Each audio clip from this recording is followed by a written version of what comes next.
everyone, as you all know, this is Niharika Tiwari. So guys, this is part 2 of your hostel related to BBAU. BBAU hostel से related ये second part है जो हम लोग यहाँ पे discuss करने वाले हैं। उस पार्ट में मैंने आपको सारी डिटेल बताई थी कि एप्लीकेशन कैसे करना है, मतलब अप्लाई कैसे करना है आपको हॉस्टल के लिए।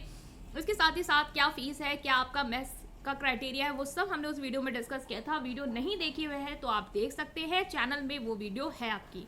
इस वीडियो में हम डिस्कस करने वाले हैं आपकी फैसिलिटीज़ से रिलेटेड कि हॉस्टल में आपको कौन कौन सी फैसिलिटीज़ मिलेंगी BBAU हॉस्टल की, और ये कंपैरेटिव वीडियो है। यहाँ पे हम डिस्कस करने वाले हैं हॉस्टल फैसिलिटीज़ जो आपको BBAU मिलेंगी, जिसकी वजह से BBAU हॉस्टल बेस्ट हो सकता है आपके लिए। इसके साथ ही साथ कौन कौन सी डीमेरिट्स हैं यहाँ पे जो नहीं मिलेंगे, जिसकी वजह से आपके लिए PG एक अच्छा ऑप्शन हो सकता है। तो ये कंपैरेटिव वीडियो है क्योंकि गाइस इससे पहले मैंने एक वीडियो बना रखी थी इसके पहले के साल में उन स्टूडेंट्स के लिए, जहाँ पे मैंने सिर्फ फैसिलिटीज़ और अवेलेबल नॉट अवेलेबल पर डिस्कस किया था। इसलिए मैं इसमें कुछ नया ट्विस्ट देना चाहती हूँ, तो मैंने इसको एक कंपैरेटिव वीडियो के फॉर्म में प्रेजेंट करने की कोशिश की है। राइट, सो इस वीडियो में हम इस सारी चीज़ों को डिस्कस करने वाले हैं। So without any further delay let's start this video.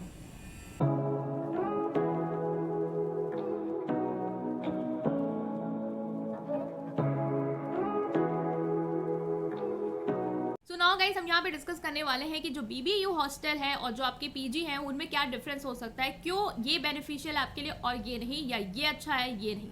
पहले यहाँ पे डिफरेंस अगर हम लेने की बात करें तो यहाँ पे हम देख सकते हैं फीस का क्राइटेरिया।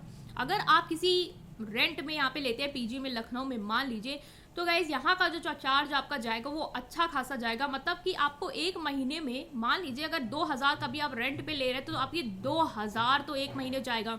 6 महीने का मान लीजिए मोटा मोटा तो 6 × 2 12,000 आपका रेंट एक्सपेंस जाएगा। लेकिन अगर आपको BBAU में हॉस्टल मिल जाता है तो आपको सिर्फ और सिर्फ स्टार्टिंग वाले सेमेस्टर में तो चलिए ठीक है 4,600 दे रहे हैं, जिसमें 2,000 आपका रिफंड हो जाएगा। बाद में सिर्फ आपको 2,600 ही देने हैं 6 महीने के लिए। तो आप खुद देख सकते हैं यहाँ पे आपको 2,600 रुपये देने हैं और यहाँ पे आपको मोटा मोटा 12,000 या उससे ज़्यादा ही जा सकता है खर्चे के हिसाब से। तो क्या बेनिफिशियल है आपके लिए? ऑफ कोर्स ये आपके लिए ज़्यादा बेनिफिट है।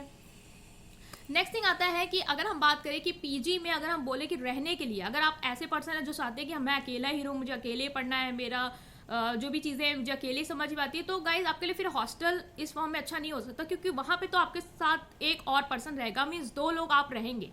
लेकिन यहाँ पे क्या होगा, PG में आप अकेले रह सकते हैं। तो एक मैं बेनिफिट के फॉर्म में कह सकती हूँ कि इसको हम एक 1 पॉइंट दे सकते हैं इस फॉर्म में कि यहाँ पे आपको क्या मिल जाएगा, एक अकेले रहने का बेनिफिट मिल जाएगा जो कि आपको वहाँ पे हॉस्टल में नहीं मिलेगा। ठीक है, फिर अगर हम यहाँ पे बात करें BBAU हॉस्टल में कि BBAU हॉस्टल में फैसिलिटीज़ कौन कौन सी अवेलेबल है, तो गाइज यहाँ पे सारी फैसिलिटीज़ जो है वो आपको मिल जाती हैं। ठीक है, रहने के लिए आपको 2 बेड अलग अलग मिल जाते हैं, फ़ैन है, टेबल है, स्टडी टेबल है।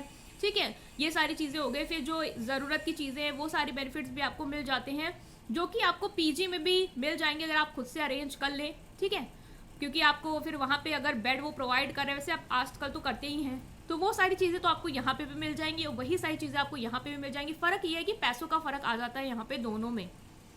ठीक है, नेक्स्ट थिंग अगर हम बात करें BBAU हॉस्टल की, तो कौन सी फैसिलिटीज़ है जो यहाँ पे आपको लगेगा कि यार ये क्यों नहीं है यहाँ पे, तो वो है कि गाइज यहाँ पे आप कोई इलेक्ट्रॉनिक गैजेट्स नहीं रख सकते। मतलब जो लड़कियाँ सोचती हैं ना कि हम स्ट्रेटनर, कलर, है ना, ये सारी चीज़ें, मतलब हम सब ऑब्वियस सोचते हैं, कोई पार्टी है तो हम लोग को भी लगता है ना कि यार ये सारी चीज़ें होनी चाहिए। तो गाइज ये सारी चीज़ें नहीं होंगी यहाँ पे, ये लोग नहीं अलाउ करते हैं। ठीक है, और बॉयज़ को भी ऐसा नहीं कि बॉयज़ को इन सारी चीज़ों की ज़रूरत नहीं होती है, कितने तो लड़के भी होते हैं ये सारे इंस्ट्रूमेंट्स यूज़ करते हैं। तो गाइज आप लोग को भी हेयर ड्रायर वगैरह ये सारी चीज़ें नहीं अलाउ करेंगे वो लोग। ऑल दो कुछ बच्चे रख लेते हैं, ऐसा नहीं है, बहुत लोग अगर कहते हैं कि ऐसे तो होता रखते हैं, लेकिन अगर पकड़ा जाता है तो वो चीज़ भी आपकी जाती है, साथ ही साथ आपको फ़ाइन भी देना पड़ता है। तो ये चीज़ें भी निकल के आती हैं और मैंने देखा है बहुत टाइम, मतलब हमारे टाइम पे ये सारी चीज़ें हुई हैं, पकड़ा भी गया है सामान और फिर वो ले भी लिया गया है, फिर उनकी कंप्लेन भी हुई है, फिर उनको वार्डन ने भी हड़काया है और वार्निंग भी दी है कि सही से रहिए वरना दोबारा आया तो निकाल देंगे। तो इस तरीके से डर तो रहता है ना, आप फ्रीली नहीं यूज़ कर सकते। ठीक है, तो अलाउड तो नहीं है, स्ट्रिक्टली उन्होंने मेंशन भी किया है गाइडलाइंस में कि ये चीज़ें अलाउड नहीं है। यही बेनिफिट आपको PG दे देता है कि वहाँ पे आपको कोई रोक टोक नहीं है, स्ट्रेटनर यूज़ करो, कलर यूज़ करो, जो यूज़ करना है वो यूज़ करो। वहाँ पे आपको ये नहीं है कि फ़ाइन देना पड़ेगा या पकड़ा गया तो कुछ भी ऐसा नहीं होता है, आपको बेनिफिट ये मिल जाता है वहाँ पे। देखिए ये बेनिफिट आपको यहाँ पे नहीं मिलेगा। यहाँ पे इनफैक्ट प्रेस भी नहीं अलाउ है कि आप अगर कपड़े भी प्रेस करना चाहें तो वो भी आपको नहीं रखने देंगे वो लोग। तो ये सारी चीज़ें क्या है, एक बहुत ही डीमेरिट हो जाता है हॉस्टल के फॉर्म में। लेकिन पीजी में वही चीज़ आपको इतना नहीं, आपको मतलब रोकते वोकते नहीं है इन सब चीज़ों के लिए। तो इस केस में मैं बीबीयू को पॉइंट नहीं दूंगी, और आपका ये जो हॉस्टल वाला थिंग है पीजी में, उसको एक पॉइंट दिया जाएगा, ठीक है। फिर एक और चीज़ अगर हम यहाँ पे देखें कि जैसे कि आपकी गर्मी जब होती है तो बीबीयू में क्या है, एक फ़ैन होता है, बस वही आप चला सकते हैं चाहे आपको जितनी गर्मी लगे। मतलब हमारे टाइम पे क्या होता था कि बहुत बच्चे सबसे ऊपर वाले फ्लोर में रहते हैं, आपको पता है ऊपर वाले फ्लोर में सबसे ज़्यादा गर्मी में गर्मी लगती है, तो वो बच्चे एकदम गर्मी में पसीने से लथपथ रहते थे। लेकिन वो लोग अगर कहे भी कि हम कूलर अपनी तरफ से ले आएंगे, मैम आप अलाउ कर दीजिए, हमको चला दीजिए, वो नहीं अलाउ करते। वो बोलते नहीं, चाहे जितनी गर्मी लगे आप रहिए, अब ये सब नहीं अलाउड है। तो ये चीज़ आपको बहुत ज़्यादा परेशान कर देगी गाइस। ये चीज़ मेरे ही क्लास के बच्चे जो आप आते थे उन लोग को जब हम लोग देखते थे कि फेस में पूरे रैशेज हो गए, दाने पड़ गए हैं, उन लोग को गर्मी में इतने परेशान रहते थे वो लोग, तो लगता था कि हाँ ये चीज़ बहुत बड़ी डीमेरिट है। और करते क्या थे बच्चे, लाइब्रेरी में एसी चलता था तो वहाँ पे जाके सो जाते थे। तो ये सारी चीज़ें भी देखने को मिलती हैं। तो ये चीज़ यहाँ पे नहीं है, यहाँ पे ये पॉइंट नहीं देंगे। हॉस्टल पीजी में आपको ये सारी बेनिफिट मिल जाती है, वहाँ पे आप कूलर रखिए, जो भी करना है आपको करिए, है ना, कूलर तो अलाउ कर ही देते हैं, लेकिन ये चीज़ यहाँ पे बिल्कुल नहीं अलाउ है। तो इस केस में भी आपका पीजी जो है वो बेटर है। पैसे अगर आप दे रहे हैं पीजी में ज़्यादा, तो ये सारे बेनिफिट भी आपको कहीं ना कहीं मिल रहे हैं। अगर हम बात करें खाने की, मेस की बात करें, तो पीजी में भी आपको आप क्या कर सकते हैं, खुद से बना सकते हैं, है ना। लेकिन हॉस्टल में ऐसा नहीं है। हॉस्टल में एक ही इंडक्शन होता है, उसी में सब लोग बनाते हैं आके, नंबर आपका आया तो बनाइए, वरना खड़े रहिए लाइन में, है ना। बहुत लंबी लाइन लगती है, हमारे टाइम पे हमको याद है कि इतनी लंबी लाइन लगती थी लड़कियों की, और सब लड़ रहे हैं आपस में, अरे पहले हम आए हैं हम बनाएंगे, पहले हम आए हैं हम बनाएंगे। तो यहाँ पे आपको कहीं ना कहीं कॉम्प्रोमाइज़ करना पड़ जाता है। और ज़्यादा ज़्यादा वो लोग बोलते हैं आप मैगी बना सकते हैं या सिर्फ चाय कॉफ़ी बना सकते हैं, ज़्यादा आप कुछ नहीं बना सकते। कि आप सोचें कि आज हम चलो पनीर की सब्जी बनाएंगे या चावल बनाएंगे, तो वो यहाँ पे नहीं अलाउड। आपको पीजी में ये सारी चीज़ें करने को मिल जाता है, अपना रेस्टोरेंट खोल लीजिए पीजी में, लेकिन यहाँ पे ये सारी चीज़ें आपको अलाउड नहीं है। तो इस केस में आपको हॉस्टल में यहाँ पे मार्क मिल जाएगी, लेकिन यहाँ पे इसका बेस्ट पॉइंट जो है वो दिया जाएगा, ठीक है। और कौन कौन सी चीज़ें हैं जो आपको हॉस्टल में नहीं करने को मिलेंगी गाइस। हॉस्टल में अगर आप देखें कि इवेंट्स जो है वो हॉस्टल वाले ऑर्गेनाइज करते हैं, जैसे कि नाइट में डिस्को नाइट हो गई, डीजे नाइट हो गई, हाँ डीजे नाइट हो गई, डांडिया फेस्टिवल हो गया, ये सारे कल्चरल प्रोग्राम जो है, जो इवेंट्स है, वो आपको बीबीयू हॉस्टल में सेलिब्रेट करने को मिलते हैं, जो कि बहुत ही एक अच्छा मतलब फील लाता है। लेकिन पीजी में ऐसा सच कुछ होता नहीं है गाइज। अगर आप कोई ऐसे पीजी के कॉम्प्लेक्स में रह रहे हैं मतलब जहाँ पे बहुत सारे बच्चे हैं, तो वहाँ पे हो भी सकता है, लेकिन मोस्टली अगर देखा जाए, अगर आप अलग से रूम लेके किसी एक घर में रह रहे हैं, तो वहाँ पे वो सारे बेनिफिट्स आपको नहीं मिलते हैं।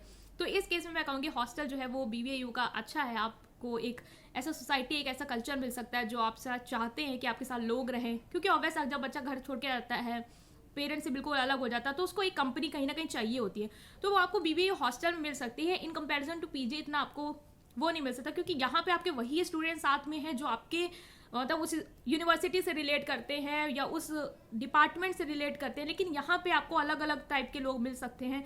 तो यहाँ पे ये चीज़ आपके लिए बेनिफिट नहीं होगा, लेकिन यहाँ पे ये बेनिफिट आपको मिल जाएगा, ठीक है। इसके अलावा बहुत सारे बेनिफिट्स आपको देख सकते हैं हम लोग यहाँ पे, बहुत सारे कंपैरिजन है जो आप भी सोच सकते हैं। आप कमेंट्स में बता सकते हैं कि कौन कौन सा आपको लग रहा है। मैंने जितना चाहा मैंने कवर किया। इसके साथ अगर हम एक और बेनिफिट देखें यहाँ पे अगर ये एक बेनिफिट नहीं है, वो ये है कि यहाँ पे लड़कियों का हॉस्टल 8 बजे बंद कर दिया जाता है। 8 बजे के बाद लड़कियाँ बाहर नहीं निकल सकती।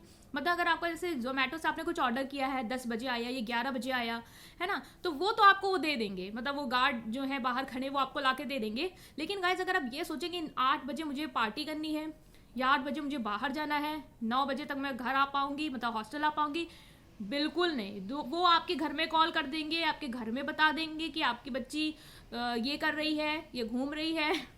और फिर आपके पेरेंट्स को, अगर आपके पेरेंट्स भी अगर ओके हैं कि हाँ घूम सकती है, देन टू वो नहीं अलाउ करेंगे कि ये सब अलाउ नहीं, ये सब हमारे रूल्स नहीं है ना। तो वो चीज़ यहाँ पे आपको नहीं मिलेगी। लेकिन बॉयज़ के केस में क्या है, बीबीए हॉस्टल में मैंने बॉयज़ को देखा है कि बॉयज़ का टाइमिंग 11-12 बजे तक है। बॉयज़ को नहीं रोकते हैं वो लोग, 8 बजे तक सिर्फ गर्ल्स का ही था, अभी भी ऐसे ही होगा। गर्ल्स का तो अलाउड है, लेकिन बॉयज़ तो 12 बजे भी जाएँ, 5 बजे भी घूमें, 4 बजे भी घूमें, आए ना, इतना उन लोग को इतना कोई रोकता नहीं है। लेकिन गर्ल्स के केस में एक रिस्ट्रिक्शन है यहाँ पे, ये लोग काफ़ी ज़्यादा प्रोटेक्टिव है, तो वो नहीं अलाउ करते, ठीक है। तो ये चीज़ आपको यहाँ पे नहीं मिलेगी। अगर आप सोच रहे हैं कि मिलेगी, नहीं मिलेगी, यहाँ पे पीजी में मिलेगी। आपका है खुद का, जहाँ आपको घूमना है घूमे, जहाँ आना है जब आना है, जो करना है आप करिए, वहाँ पे आपको कोई नहीं रोकेगा। तो ये सारी चीज़ें क्या है, एक तरीके से हम देख सकते हैं कंपैरेटिवली क्या बेनिफिट्स हैं जो आपको हॉस्टल में मिल सकते हैं, लेकिन क्या बेनिफिट्स हैं जो आपको पीजी में मिल सकते हैं, और क्या बेनिफिट्स हैं जो आपको दोनों में कहीं नहीं मिलेंगे। तो क्यों बेस्ट है आपका हॉस्टल, क्यों बेस्ट है आपका पीजी, अब आप बताएंगे इस वीडियो को देखने के बाद कमेंट सेक्शन में कि इतने एनालिसिस के बाद आपको क्या लगता है, हॉस्टल या आपको पीजी चूज करना चाहिए। सो गाइस कमेंट करके ज़रूर बताइएगा, और अगर कोई और आपका कंपैरिजन निकल के आता है तो उससे भी कमेंट करिएगा। I will really appreciate that comment, right. So अगर आपको वीडियो पसंद आई है then please press like button and subscribe to my channel. Thank you.